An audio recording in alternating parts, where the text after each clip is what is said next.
का हार्दिक अभिनंदन। आपने हमें यहाँ पर बुलाया। मेरी काफ़ी पुरानी यादें ताज़ा हो गई। ये समझ लीजिए 15 साल पीछे जाना बहुत अच्छा लगा। तो मुझे यहाँ के अभी भी ऐसा ही दिल कर रहा है कि वहाँ बैठूं और सर क्लास लें। तो मैं अपने आप को बहुत सौभाग्यशाली समझती हूँ कि मुझे इनका सानिध्य मिला और इनकी जो गाइडेंस है वो मिली। और श्री श्री रविशंकर जी के बारे में तो आप सब जानते ही हैं।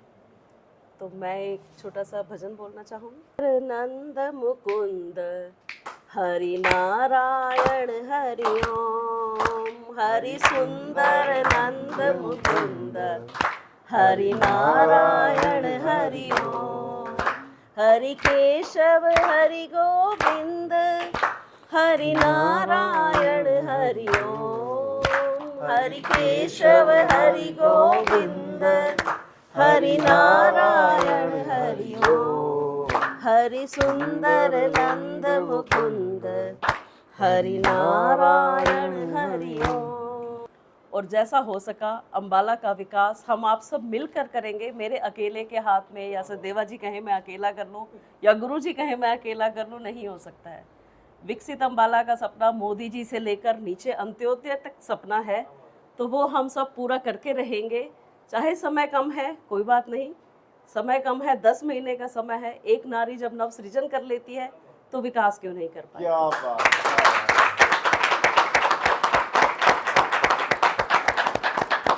जय श्री राम, जय गुरु जी की। बस इतना ही कि इस चित्त शुद्धि अनुष्ठान में, जिसको कि हमारे भाई योगी दिनेश जिंदल जी द्वारा किया जा रहा है, ये निश्चित तौर पर हम सब के लिए एक मार्गदर्शन का काम करने वाला कार्यक्रम है। देखिए, जिस प्रकार हम सब लोग मिलकर हर 2, 4, 5 साल में अपने घर में सफ़ेदी कराते हैं, सफाई कराते हैं, हम इन बाहरी और भौतिक वस्तुओं पर ध्यान देते हैं, जबकि सब कुछ हमारे अंदर है। अगर हम अपने अंतःकरण को शुद्ध करें, अपने मन को शुद्ध करें और अपने अंदर जो भगवान ने एक दिव्य ज्योत दे रखी है उसको जागृत करें, जागृत करने का प्रयास करें, तो निश्चित मानिए धरती पर स्वर्ग यहीं है, यहीं है और यहीं है। क्योंकि जब हमारा मन अंतःकरण शुद्ध पवित्र होगा तो हमारे अंदर पॉजिटिव एनर्जी आएगी, और जब पॉजिटिव एनर्जी आएगी तो हमें हर जगह अच्छा ही अच्छा लगेगा। हमें ना तो व्यक्तियों से द्वेष होगा, ना किसी भौतिकवाद की जरूरत पड़ेगी। हमारे अंदर जो संतोष उत्पन्न होगा, भी जो मेरे पास है वो बहुत है, जो मेरा है वो मेरा है और मैंने इसको समाज में बांटना है। और जब हम उस भाव से समाज में सबके साथ मिलकर व्यापार करेंगे, प्यार करेंगे, अपनी चीज़ों को समझेंगे, अपने दृष्टिकोण से लोगों को प्रभावित करेंगे, तो निश्चित तौर पर अंतःकरण की शुद्धि के लिए ये चित्त शुद्धि अनुष्ठान, तो ये तो परम सौभाग्यशाली है। मैं निश्चित तौर पर ये कहूँगा कि कहीं ना कहीं जो हमारे अंदर का संत है, जो हमारे अंदर का त्याग पुरुष है, वो ही इसको जगा सकता है, वो ही इसको कर सकता है। और जब आदमी इस स्तर पर पहुंच जाता है तो निश्चित मानिए कि उसके और प्रभु के मिलन में, उसके और प्रभु के तार में, उसको प्रभु की कृपा पाने से कोई रोक नहीं सकता। उस परमपिता परमात्मा की कृपा इतने सारे करोड़ों लोगों में से कुछ ही लोगों पर होती है जो इस तारतम्य तक, इस स्थान तक या इस प्रयास तक या इस अनुष्ठान तक पहुंच पाते हैं। और ये हमारे लिए बड़ा ही सौभाग्य है कि हमारे अपने भाई जिंदल जी, जो इन सब सांसारिक प्रकल्पों को करने के बावजूद भी इस कार्यक्रम को कर रहे हैं। और ये हमारे लिए निश्चित ही बहुत बड़ा प्रेरणा स्रोत है कि किस प्रकार हम अपने अंदर के अनुष्ठान के, अपने अंदर के, जो मैं सही मायने में अगर कहूँ तो मानव को जगाएं। देखिए, हम सब लोग मनुष्य योनि में हैं, परंतु कहीं ना कहीं हमारे अंदर जो परमपिता परमात्मा ने एक मानव का रूप दिया है उसको हम नहीं जगा पा रहे। हमें अपना द्वेष रहता है, हमें भाव रहता है, हमें लालच रहता है, हमें पैसे कमाने की ओर रहती है। कई बार हम कहते हैं छोड़ यार, मैंने इसका क्या करना, मैं बच के अपनी जिम्मेदारी और कार्रवाइयों से बच के निकलने का प्रयास करता हूँ। परंतु जब आदमी इस स्थिति पर पहुँच जाता है तो वो फिर सारे वसुदेव कुटुंबकम, सारे समाज को, पूरे विश्व को अपना परिवार मानता है। और जब वो ऐसा करता है तो वो निश्चित तौर पर समाज में बाकी सब लोगों के लिए भी अनुकरणीय होता है तो मेरे लिए तो बहुत बड़ा सौभाग्य है कि मेरी धर्मपत्नी 15 साल पहले जो सीखी थी वो भूली नहीं है, ये सीख के गई, इसने काफ़ी कुछ मुझे भी सिखाया। तो हम एक के साथ एक फ्री वाली स्कीम का फ़ायदा उठा लेते हैं। तो मैं अपने आप को बड़ा सौभाग्यशाली मानता हूँ कि मुझे अपने भाई दिनेश जिंदल जी का सानिध्य समय समय पर पहले भी मिलता था, इन धार्मिक कार्यक्रमों के अनुष्ठानों के माध्यम से आज फिर से मिला। और कहीं ना कहीं देखिए, जब हम ऐसी जगह पर आते हैं, ऐसे लोगों का साथ पाते हैं, तो हमारे अंदर भी वो भावनाएं प्रबल होती हैं। अब देखिए, ये 11 दिन का है, मैं भी सोचूंगा यार एक आधा दिन तो मुझे भी कर ही लेना चाहिए। मैं उस प्रयास में कितना सफल हो पाता हूँ, ये मेरी इच्छा शक्ति पर निर्भर करता है। मैं 11 दिन तक तो नहीं कर पाऊंगा, पर यह निश्चित माने भी अगले 11 दिन में एक ना एक दिन मैं भी ऐसा प्रयास करूंगा भी आज खाना कुछ नहीं है, आज व्रत रखना है, आज मौन रखना है, आज सिर्फ अच्छी अच्छी बातें करनी है, आज भगवान का नाम लेना है, आज सिर्फ सत्संग करना है। तो ये कहीं ना कहीं अंतःकरण में शुद्धि होगी। तो वो चित्त शुद्धि अनुष्ठान जैसा भाई साहब ने लिया, अगर हम इतना तो नहीं कर सकते क्योंकि ये तो बहुत बड़े तप हैं, योगी हैं, परंतु हम इनका अनुसरण कर सकते हैं। अगर हम उसका 11 दिन का एक क्षण भी अपने जीवन में उतार पाए तो ये हम सब के लिए भी बड़ा लाभकारी और सौभाग्यशाली होगा। देखिए, ये लोग निश्चित तौर पर हमारे इस भौतिकवाद में संतत्व का जीवन जी रहे हैं, जो इतनी कठिन तपस्या आज के युग में करेंगे। आज भौतिकवाद है, हम एक मिनट भी मोबाइल के बिना नहीं रह सकते। जितने भी लोग यहाँ बैठे हैं, हम कहते हैं जो मर्जी रहे, हम सब लोग मोबाइल के एडिक्ट हो चुके हैं। 5 मिनट बाद देखते हैं भी फोन बजा नहीं, कहीं ऐसा लगता खराब तो नहीं हो गया। अगर मोबाइल की 2, 5, 7, 10 मिनट ना बजे, पहले तो लगता है भी मोबाइल गिर तो नहीं गया, फिर लगता है यार खराब तो नहीं हो गया, फिर तीसरा ध्यान में आता है भी इसकी बैटरी तो नहीं डाउन होगी। और उस पर सिवाय गपशप और झूठ के हम कुछ नहीं कहते। कहा हो सदेवा जी, मैं बस यहीं घर के बाहर खड़ा हूँ, बैठा मैं मालटाउन में हूँ। तो इस प्रकार जब हमारा जो जीवन भौतिकवाद में फंस गया है, इतने बड़े भौतिकवाद में होने के बावजूद भी जिस प्रकार 11 दिनों का तप अनुष्ठान करना, ये निश्चित तौर पर ही कोई महापुरुष ही कर सकता है, जो इतने बड़े त्याग को करना चाहे और उस पर संभव हो और वो सफलता से इसको करे। मेरी तो उस परमपिता परमात्मा से इतनी कृपा कि ये जो 11 दिन का चित्त शुद्धि अनुष्ठान हमारे भाई योगी दिनेश जिंदल जी ने लिया है, प्रभु इनको कृपा दे, संबल दे, बल दे, ताकि आने वाले 11 दिनों में जो अनुष्ठान इन्होंने लिया है वो संपूर्ण रूप से बिना किसी निर्विघ्न, वो बिना किसी विघ्न के, मतलब निर्विघ्न वो पूर्ण हो। और जो समाज को ये संदेश इसके माध्यम से देना चाहते हैं उसमें इनको सफलता मिले, ताकि हम सब लोग भी समाज के हिस्सा बनकर इनसे प्रेरणा लेकर इनके सब अच्छी बातों को लेकर समाज में जाएं और एक अच्छे समाज की परिकल्पना करें। मैं आज के इस दिन पर योगी दिनेश जिंदल जी को बहुत बहुत साधुवाद देता हूं, धन्यवाद देता हूं और प्रभु पिता परमात्मा से ये भी प्रार्थना करता हूं कि ये इस तरह के अनुसरणों को और भी करें। जैसा अब की बार तो इन्होंने अकेले ने किया है, तो प्रयास करें कि अगली बार इनके साथ 2, 4, 5 साथी भी जुड़े, ताकि एक अच्छा प्रभाव समाज में जाए कि आज देखिए दिनेश जी ने अकेले ने शुरू किया था, आज इनकी संख्या 5 हो गई, अगले साल वो 10 हो, वो 20 हो। तो हम तो चाहते हैं कि ये परिवार दिनेश जी के नेतृत्व में आगे बढ़े और समाज में एक नई दिशा, एक नई राह दिखाए। इन्हीं शब्दों के साथ मैं आप सबका धन्यवाद करता हूँ और दिनेश जी का बहुत बहुत आभार व्यक्त करता हूँ कि जिन्होंने ऐसे चित्त शुद्धि अनुष्ठान में आने का मुझे अवसर दिया। निश्चित ही मेरे अंदर भी पॉजिटिव वेव्स जाग रही हैं और इसका कुछ ना कुछ असर तो आज हम लेकर ही जाएंगे। धन्यवाद। जय श्री राम। स्थान की एनर्जी जो है ना जी बहुत हाई है। ये हमने स्थान 2013 में खरीदा था और तब मतलब ये कोठी थी और इसको फिर यहाँ पे ड्राइंग रूम और बेडरूम सब निकाल के ये हॉल बना दिया था। और तब से लेके यहाँ तक रेगुलरली कोर्सेज, सैकड़ों कोर्सेज हो चुके हैं। जो भी हमारे टीचर बाहर से आते हैं, हर टीचर ये कह के जाता है कि यहाँ की एनर्जी बहुत हाई है। और मैं भी देखो घर में रोज़ ध्यान करता हूँ, कल से मैं यहाँ पे ध्यान कर रहा हूँ। यहाँ पे ध्यान करने की गहराई ही डिफरेंट है सर। मैं तो वो कह ही रहा हूँ ना जी, जी। वो पॉजिटिव वेव्स हमें यहाँ मिलती हैं आके। देखिए वहां से यहाँ तक आने में 15-20 मिनटों में मेरे अंदर जो भाव जागृत हो रहा है, ये जो शब्द है वो अपने आप उस पॉजिटिव वातावरण की वजह से निकल रहे हैं। तो कहीं ना कहीं जब हम कहते हैं ना जी भगवान तो सबके अंदर है, परंतु वो मंदिर क्यों जाते हैं? मंदिर इसलिए जाते हैं क्योंकि वहाँ पॉजिटिव एनर्जी होती है, वहाँ भगवान साक्षात रूप में विराजमान होते हैं। तो उस एनर्जी के जितने नज़दीक हम जाएंगे उतना हमें लाभ मिलेगा। तो ऐसा ही महापुरुष हमारे बीच में एक है, हम जितना इनके सानिध्य में रहेंगे, जितना इनसे संबंध रखेंगे, जितना इनके आसपास रहेंगे, तो निश्चित तौर पर ये जो तप करेंगे उसका कुछ ना कुछ फल, कोई ना कोई छींटा अच्छे गुणों का हमारे ऊपर भी गिरेगा। तप ये करेंगे, लाभ हम इनके सानिध्य में रहकर हम मिलेगा। अब मैं कुछ कहना चाहूँगा। ये बात अच्छी है कि शहर में अनुष्ठान हो रहा है। किसी शहर में कोई एक व्यक्ति भी अगर तपस्या करता है उसका फ़ायदा पूरे शहर को होता है, और सिर्फ जो जीवित हैं उनको नहीं होता, जो जा चुके हैं उनको भी होता है। फिर श्री रविशंकर जी कहते हैं कि जब हम ध्यान करते हैं तो उसका असर जो 7 पीढ़ी हो चुकी हैं, जा चुकी हैं, उनको जाता है, और जो आने वाली 7 पीढ़ी हैं उनको भी उसका फल मिलता है। देखो, आने वाली पीढ़ी को तो हमें नज़र आता है कि कैसे मिलेगा। जब हम ध्यान कर रहे हैं तो हमारे बच्चे भी ध्यान करेंगे। हाँ, जैसा हम करते हैं वैसा ही हमारे बच्चे करते हैं।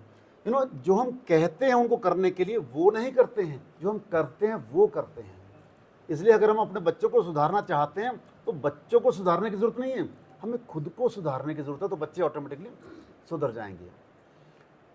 और एक बात कि ज़िंदगी को बढ़िया बनाने का, और हमारी ज़िंदगी ऑलरेडी बढ़िया होती है ना, और बढ़िया और सक्सेसफुल बनाने का क्या तरीका है ना, उसका मैं आपको फार्मूला देता हूँ।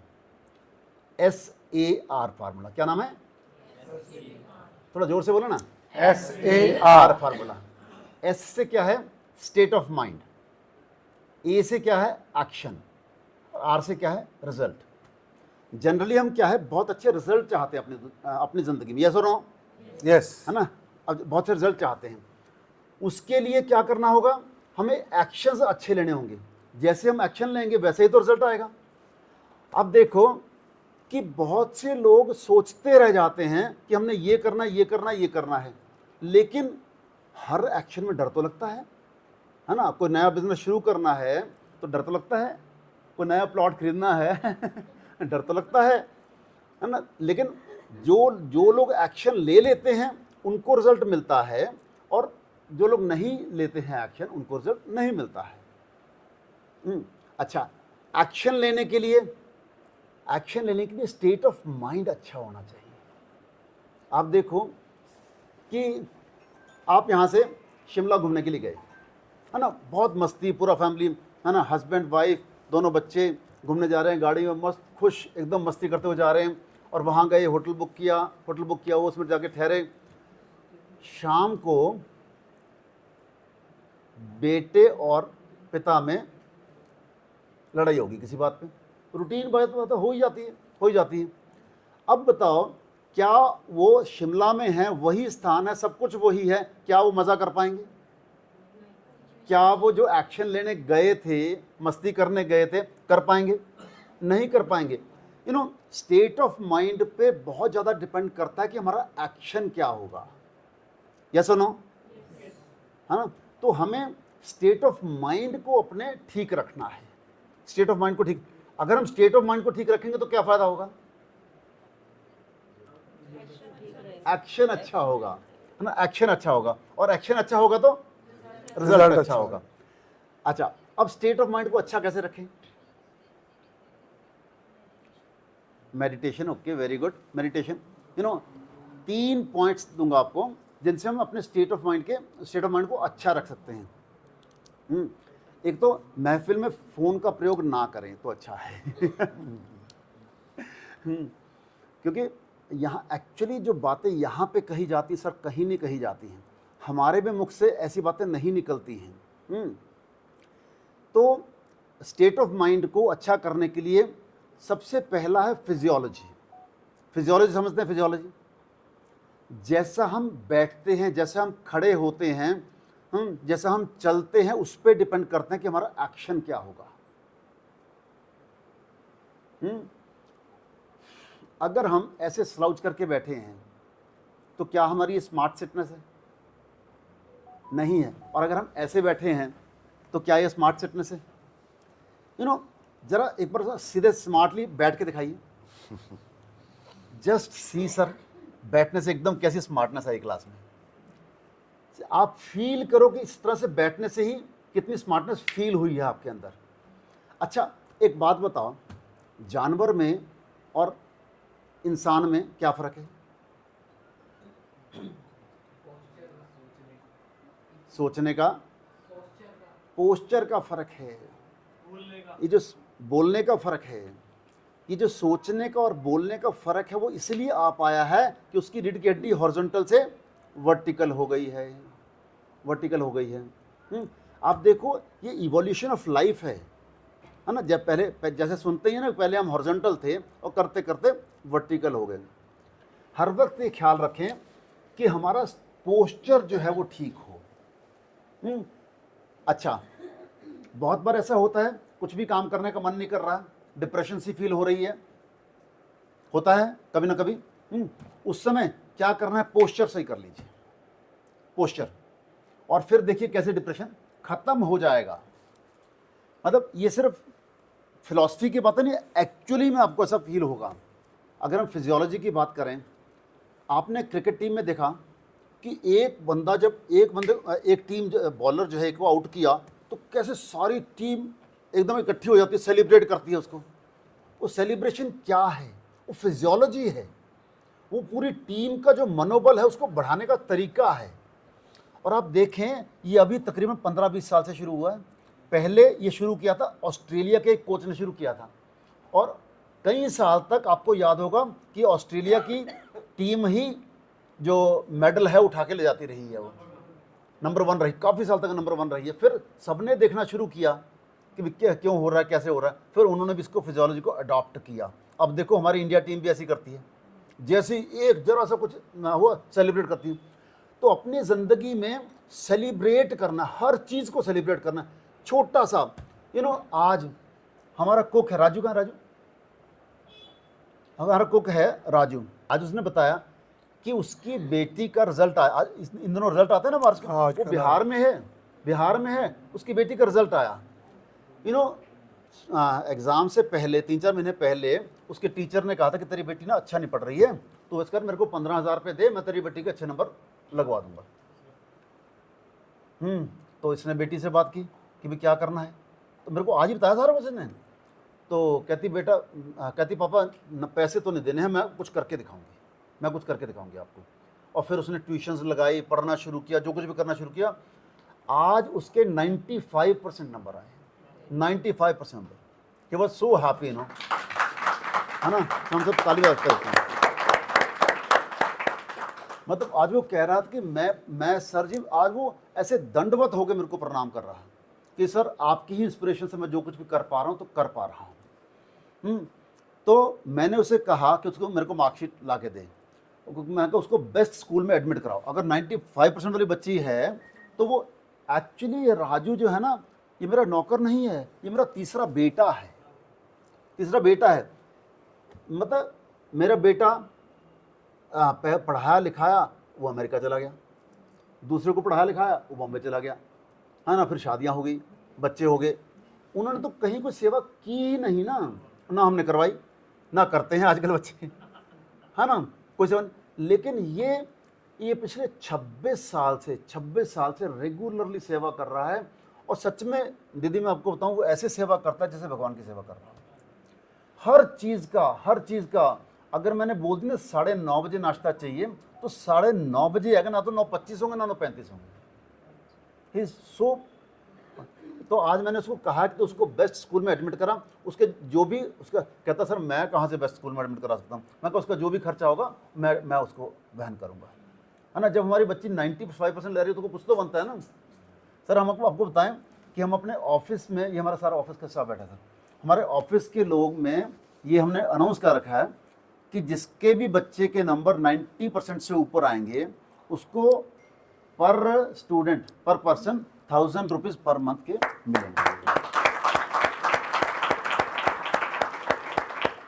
और पिछले साल जब हम ये अनाउंस किया तो हमारी बेटा ने कहा कि सर ऐसा नहीं, हमको ना दो ये पैसे, हमारे बच्चों को बुला के दो। फिर हमने क्या किया, सारे बच्चों को ऑफिस में बुलाया, पूरा एक फंक्शन किया, सबको खिलाया पिलाया बढ़िया से, है ना। और फिर उनको गिफ्ट दिए, उनको सम्मानित किया गया। अगर सोचो छठी क्लास से 9th क्लास से अगर बच्चे सम्मानित होना शुरू हो जाएं, कितना बड़ा मोटिवेशन मिलता है कि मम्मी के ऑफिस से, पापा के ऑफिस से मेरे को इनाम मिला है ना, पुरस्कार मिला है, बहुत बड़ी बात हो जाती है। तो physiology is really important in life, you know.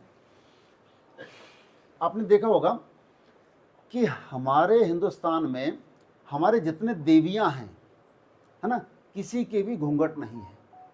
माता शेरावाली माता है, लक्ष्मी माता है, सरस्वती माता, किसी के भी घूंघट नहीं है। लेकिन बीच में जो हमारे आक्रांता आए, उन्होंने हमारी मातृशक्ति को दबाने के लिए उनकी फिजियोलॉजी खराब कर दी। उनको ये फंडा पता था, है ना, फिजियोलॉजी खराब कर दी, उनको घूंघट उड़ा दिया। और घूंघट ना तो वो किसी से आई टू आई कांटेक्ट कर पा रही हैं, ना कोई उनसे कर पा रहा है। उनका कॉन्फिडेंस लेवल कम कम कम कम होता चला गया। और फिर से हम डेवलप हुए, फिर से हमने ग्रो करना शुरू किया, फिर हमारी मातृशक्ति ने घूंघट को हटाया और आज देखो क्या क्या कर रही है। हमारे ऑफिस की ये जो मातृशक्ति है, इतना बढ़िया ऑफिस चला रही हैं सर, मैम, इतना बढ़िया काम कर रही हैं। मतलब हमारे HOD थे, और वो हमारे HOD थे, तो उन्होंने कह रखा था कि ये 2 लड़कियां ना मेरी 20-20 साल की लड़कियां थी, 20-20 साल की लड़कियां, 20-20 साल से मेरे ऑफिस में थी, वो काम कर रही थी। तो वो कह रहे ये दोनों लड़कियां जो काम नहीं कर रही अच्छे से। तो लेकिन 20 साल की लड़की तो मैं कोई बात नहीं बेटे, जो कर रही जितना कर रही है उतना करवाओ, है ना। और यू नो, जैसे ही वो गया तो उन्हीं दोनों लड़कियों ने चार्ज संभाला। आज वो दोनों लड़कियां उससे बेटर काम कर रही हैं, उससे बेटर काम कर रही हैं। तो अगर किसी को दबाया जाएगा तो वो काम नहीं कर पाएगा, चाहे वो आपका एम्प्लॉय है, चाहे वो आपका बेटा है, चाहे वो आपकी बेटी है। अगर आप चाहते हैं कि आप अच्छा काम करें, सबसे पहले अपनी फिजियोलॉजी को ठीक करें। और फिर फिजियोलॉजी सिर्फ बैठना उठना नहीं, सब कुछ आ जाता है, सब कुछ आ जाता है। तो फिजियोलॉजी ठीक करना बहुत ज़रूरी है, अपनी भी और सामने वाले की भी। अगर हम सामने वाले की फिजियोलॉजी ठीक कर रहे हैं ना, तो हमारी फिजियोलॉजी तो अपने आप ठीक हो जाती है। अगर हम कुछ भी किसी को दे रहे हैं, वो हमें तो डेफिनेटली मिलने वाला है ना। आपने सुना होगा कि जो कुछ आप पाना चाहते हैं उसको देना शुरू कर दीजिए। अगर आप प्यार पाना चाहते हैं तो प्यार देना शुरू करो, आपको इतना प्यार मिलेगा आपको संभाला नहीं जाएगा। और अगर आपको इवन धन चाहिए तो आप धन बांटना शुरू करो, आपको इतना धन में। अब देखो, आपके पास 2 बच्चे हैं, 2 बेटे हैं मान लीजिए।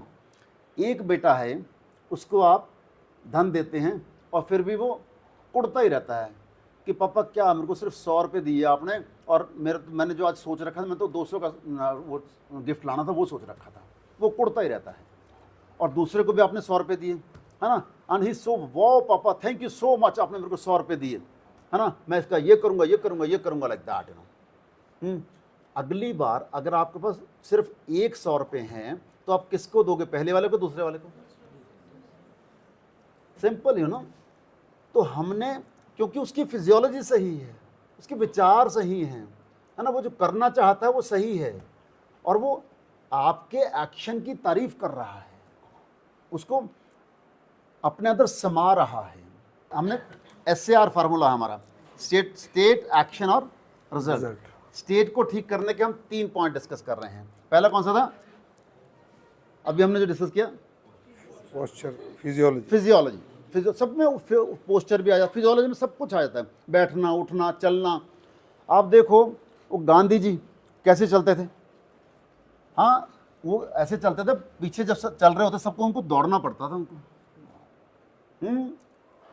और दूसरा है focus.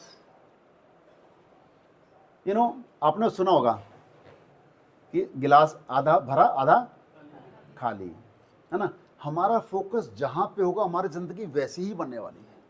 This is certain, you know, this is certain. हर व्यक्ति के अंदर कुछ गुण हैं, कुछ अवगुण हैं। हर व्यक्ति के, बड़े से बड़े व्यक्ति के अंदर भी, इवन अगर हम मोदी जी को भी देखेंगे, कुछ ना कुछ अवगुण उनके अंदर भी मिल ही जाएंगे।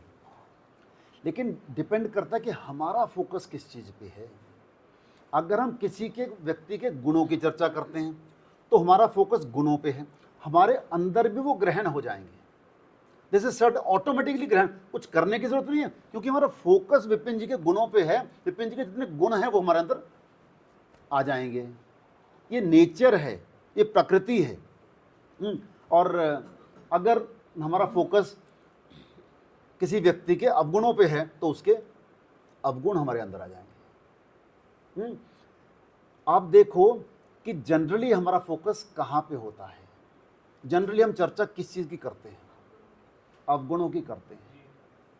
जनरली हम इवन प्रेस में भी हम अवगुणों की ही चर्चा करते हैं, है ना। प्रेस को तो और कुछ नजर नहीं आता किसी में। उस दिन आप कह रहे थे वहां पर उनके फंक्शन में कि भाई कुछ अच्छा काम करे वो भी छाप दियो। हाँ है ना, मतलब ना एक्चुअली इसीलिए वो आपने वो मंडे पॉजिटिव निकाला हुआ एक अखबार ने आपकी, है ना। कम से कम एक दिन तो पॉजिटिव पढ़ लो। बहुत से संत लोग अखबार पढ़ने के लिए मना करते हैं। जिसको भी इवन डॉक्टर्स जो हैं, जिसको हृदय की बीमारी हो तो उसको अखबार पढ़ने के लिए मना करते हैं, क्योंकि सवेरे सवेरे उठ के सारा नेगेटिविटी अपने अंदर आ जाती है। मतलब जितने दुनिया भर का अवगुण है वो हम अपने अंदर समा लेते हैं। तो हमारा फोकस कहाँ पे होना चाहिए? पॉजिटिविटी पे होना चाहिए। पॉजिटिविटी पे जो कुछ बहुत कुछ अच्छा है, हर वक्त हर व्यक्ति में कहीं ना कहीं कुछ ना कुछ अच्छा होता है। अगर हम अपना उस पर फोकस रखेंगे तो हम ऑटोमेटिकली हम गेन करेंगे। तो और तीसरा पॉइंट कौन सा है? पहला हो गया फिजियोलॉजी, दूसरा फोकस, तीसरा है शब्द। शब्द शब्द ही मंत्र होता है। शब्द ही मंत्र होता है। एक शब्द से एक लेडी जिसकी आंखों में पट्टी बंधी हुई है कई साल से, उसने भगवान श्री कृष्ण का कुनबा तबाह कर दिया, श्राप दे दिया। और वो हो गया, होके रहा वो। द्रौपदी ने अपने पतियों की जान बचा ली।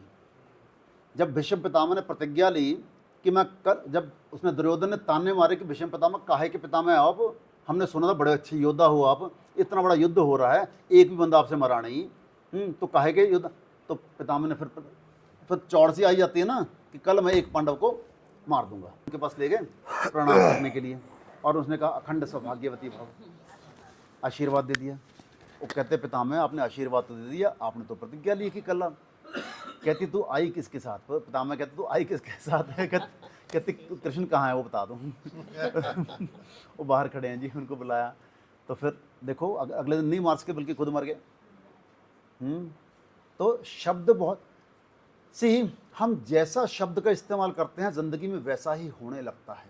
हमें अपने शब्दों पे, हम जनरली अपने बच्चों को बोलते तू तो निकम्मा है, हाँ तू तो कुछ ज़िंदगी में कुछ नहीं कर सकता। एक्चुअली आप उनको आशीर्वाद दे रहे हैं। जो भी आप कह रहे हैं वैसा होने वाला है। जैसा आप चाहते हैं वो बोलना है, जो नहीं चाहते हैं वो नहीं बोलना है। जस्ट चेक दैट कि आप क्या बोल रहे हैं। आपके शब्द इस प्रकृति में लिखे जाते हैं। जो भी शब्द हम बोलते हैं, जैसे हमारे सब कुछ एक एनर्जी है प्रकृति में। ये जो हम है ना, हमें शरीर नहीं है, हम एक एनर्जी हैं। ये जो लोई है, ये लोई नहीं है, ये एक एनर्जी है। ये कागज़ नहीं है, एनर्जी, सब कुछ टेबल एनर्जी, सब कुछ एनर्जी है। क्वांटम फिजिक्स पढ़ी है? क्वांटम फिजिक्स में सब कुछ अगर ब्रेकअप करते हैं एंड में एनर्जी होती है। सब कुछ एनर्जी है। ये शब्द भी एक एनर्जी है। ये शब्द तब तक प्रकृति में रहता है जब तक उसको पकड़ने वाला कोई नहीं होता। जब सेम एनर्जी, इसलिए अगर हमारी एनर्जी पॉजिटिव होगी तो हम पॉजिटिव एनर्जी को ही प्राप्त करेंगे। अगर हमारी एनर्जी नेगेटिव होगी तो हम नेगेटिव एनर्जी को ही प्राप्त करेंगे। तो आप कौन सी एनर्जी प्राप्त करना चाहते हैं? पॉजिटिव एनर्जी और नेगेटिव एनर्जी? Positive energy. तो पॉजिटिव रहिए, पॉजिटिव शब्द बोलिए, आप देखना आपका दिन बहुत अच्छा रहेगा।